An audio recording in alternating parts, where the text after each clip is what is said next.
Greetings, 49ers fans. In today's video, I bring you a ton of updates, so don't forget to subscribe to our channel. The latest developments are quite impressive, especially with the NFL draft just around the corner.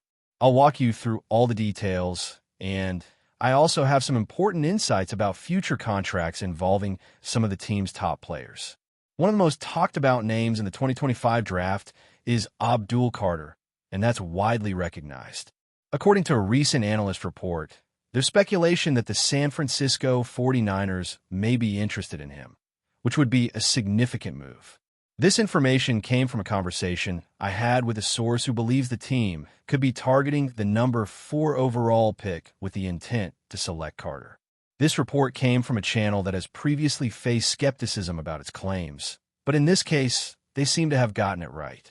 The idea of pursuing Abdul Carter is an intriguing one, and I'll share even more throughout this video, so feel free to skip ahead if you need to. Now, let's talk about what it might cost to trade up. Remember the deal that moved a team from pick 12 to pick 3? It cost a 2022 first-rounder, a 2023 first-rounder, and a 2022 third-round pick. Personally, I'm not willing to pay that price. What about you? Would you give up that much for Abdul Carter? Technically, if you use online trade calculators, it might not seem like a bad deal.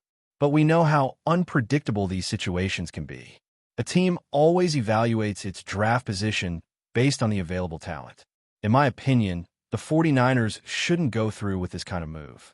But if they did, it would completely change the dynamic of this draft, impacting not only this year, but future drafts as well, while also clarifying the team's vision for its defensive line. So while I don't think the team should make such a move, if they do, it would drastically reshape the draft landscape and send a clear signal about the future of the defensive line. No matter how you look at it, this would be a high-impact decision, and I don't believe the team should pursue it at the expense of a trade involving another player. Is there a price you'd accept for this type of move? There's always a price someone might be willing to pay. I'm not sure if the team is prepared to meet that demand, but the fact they're even exploring this possibility is significant. And we've got breaking reports today suggesting the 49ers are also considering trading down in the first round of the 2025 draft. So, on one hand, there's talk of trading up. On the other, there are rumors about trading down. What does that tell us? The team is keeping all options open, exactly what they've said in the past. They're always open to conversations and always answer the phone.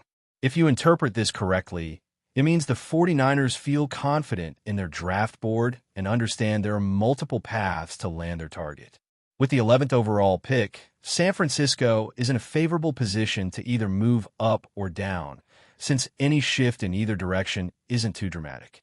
That puts them in a great spot strategically. If they choose to move down, who might they be negotiating with? Well, there are whispers that the Denver Broncos, yes, the Colorado team, have started conversations with teams in the first round. The Broncos' most urgent need seems to be at running back. They drafted one last year, but are looking to bolster the position with a new young talent. They're expected to pick a running back in this draft. The question is, does the RB they're targeting make sense at the 11th overall spot currently held by the 49ers? And would that player even get past the team at number 10, Illinois? There's a long-standing belief that drafting running backs in the first round isn't smart, and there are good reasons for that. It's about value and financial impact. Some players can anchor a franchise for 14 years, while a running back might only last a few seasons due to wear and tear. When evaluating talent, we must remember that these players live very different realities. Will the Broncos actually try to move up for a running back? That's unclear. We don't know if it benefits them or if the 49ers are even open to trading down, especially if the RB they like is still available. If that's the case, it would be interesting to hear how both teams view it. Another recent development involves Denver's front office seriously analyzing their draft position. If they're planning a move, let me know what you think about it. This is absolutely fascinating. And there's more. Several reports mention that a team's off-season program will soon begin, but there's uncertainty around the attendance of players who are seeking new contracts, specifically a rising quarterback. Will he show up for voluntary workouts? We've heard that there's been some progress on a potential multi-year extension for him, which would likely include a strong annual salary. It's worth reflecting. Even small progress is a good sign. If he does attend team activities, that suggests he and his agent are optimistic about striking a deal. If he doesn't, it might mean there are still significant hurdles to clear. No decisions have been made yet, but it'll be very telling when attendance lists start coming out. That will give us a hint about how close or far the sides really are. This brings up that familiar feeling, déjà vu, right? Every year we face this same dilemma. Other teams are out there signing players left and right. One just locked in a contract extension for their center. Meanwhile, here we are again, facing the same questions and waiting for answers. It's honestly disheartening. It feels like we're stuck in an endless loop. Year after year, we see the same challenges repeat themselves while other franchises keep making bold moves. Now, let's shift focus to another player. He's entering the final year of his 5-year, $78 million contract. Talks about an extension haven't really started, and the chances of a new deal seem slim due to how far apart the two sides are. There's another player, still with 2 years left on his deal, who might be better positioned for a negotiation this season. He doesn't need to skip any off-season activities, and his leadership makes it unlikely that he would hold out. As others have said, outside opinions are meaningful. Now, back to the tight end in question, entering the final year of his 5-year, $75 million deal. His current average puts him fourth among tight ends, far below the $19 million per year mark held by another top player. He's widely viewed as the best tight end in the league, and he probably deserves more than $20 million annually.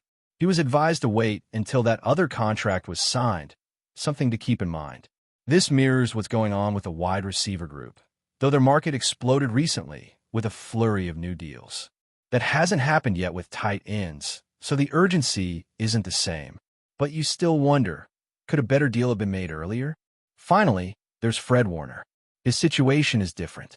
He still has 2 years left on his current deal, including a $3.6 million option bonus the team already exercised. His projected 2025 cash flow is about $22 million. That's right around the average for top linebackers today. But by 2026, his number drops to $18 million, even though he's still playing at an elite level. Personally, I agree with most rankings that place Warner as the top linebacker and Kittle as the best tight end, even though not everyone will agree, and that's fine. Considering Warner's durability, it would be wise for the team to act sooner rather than later. That seems to be the path they're heading down. All offseason, we've focused on Fred Warner, George Kittle, and their contracts because they're critical to the team's future. Restructuring deals or extending multiple players in a single offseason could be hugely beneficial. That includes Brock Purdy, Kittle, and Warner. And if done right, it could free up cap space for some serious moves in free agency. There are even rumors the team is still seriously considering a big swing. But before we dive in, don't forget to subscribe to 49ers Zone and hit the like button on this video. Your support helps us keep bringing you the latest updates on the San Francisco 49ers.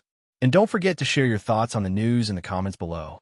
Aaron Rodgers, the NFL legend who has defined quarterback excellence for over a decade, has officially joined the San Francisco 49ers, a move that many fans and analysts had speculated would come to fruition one day. The announcement was met with a combination of excitement, disbelief, and pure joy, as the 49ers faithful embrace the arrival of the quarterback whose name is etched in NFL history. Rodgers, a 4-time MVP and Super Bowl champion, has long been regarded as one of the greatest quarterbacks of all time. After 18 seasons with the Green Bay Packers, where he became synonymous with precision passing and clutch performances, Rodgers' transition to the 49ers marks a new chapter in his storied career. For many, it is the culmination of a long-awaited dream for both Rodgers and the 49ers, who have long searched for the perfect signal caller to guide them back to the promised land. The announcement came during a press conference held at the 49ers practice facility, where Rodgers was welcomed with open arms by both the organization and the fans. With his signature calm demeanor, Rodgers spoke about the excitement of joining a team with such a rich history and promising future. "It's truly an honor to be here," Rodgers said, his voice steady but filled with emotion. The 49ers have always been a franchise I respected, and the opportunity to play for such a storied team is a dream come true. For the 49ers, the acquisition of Rodgers fills a crucial gap in their roster. While they have boasted an impressive defense and a strong supporting cast on offense, they've lacked a consistent and elite quarterback in recent years. The arrival of Rodgers instantly elevates the team's prospects, both in terms of leadership and on-field performance.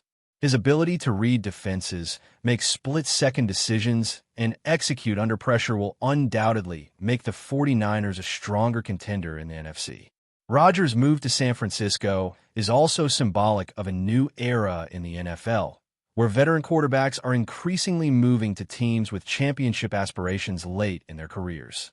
For Rodgers, it represents a final shot at another Super Bowl, something he's been relentlessly chasing since his last championship went over a decade ago. As he joins a 49ers team that boasts weapons like Deebo Samuel, George Kittle, and Christian McCaffrey, Rodgers' experience and mastery of the game will be the key ingredient in taking this team to the next level. Though some critics have questioned the timing of Rodgers' move, given his age and the shift in his playing style, many believe this is the right move for both him and the 49ers. With a strong supporting cast, a dynamic offensive system, and a defense that is second to none, Rodgers has everything he needs to make his dream of winning another Super Bowl a reality.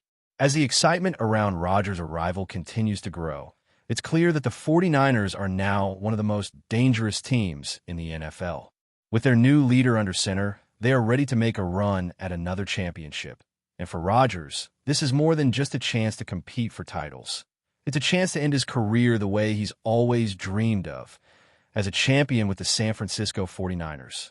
That's it for this update. If you enjoyed the video and want to keep receiving exclusive news about the San Francisco 49ers, make sure to subscribe to 49ers Zone and give this video a like. We always look forward to hearing your comments and opinions. See you in the next video.